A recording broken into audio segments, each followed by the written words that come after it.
Good morning mga ka-sunrise! Mataas na ang araw. Ngayong buwan ay buwan ng dates. Kayo po ba? Mayroon na po ba kayong mga dates?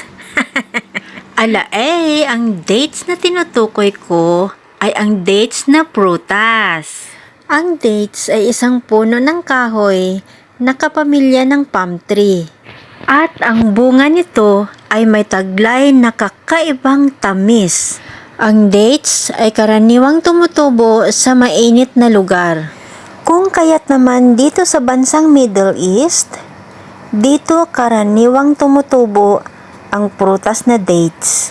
At dahil marami ang dates dito sa Middle East at meron siyang kakaibang taglay ng tamis, ito ang naging pambansang prutas nila. At dahil Dates Month ngayon, tatalakayin natin kung ano nga ba ang benepisyo ng dates sa ating katawan.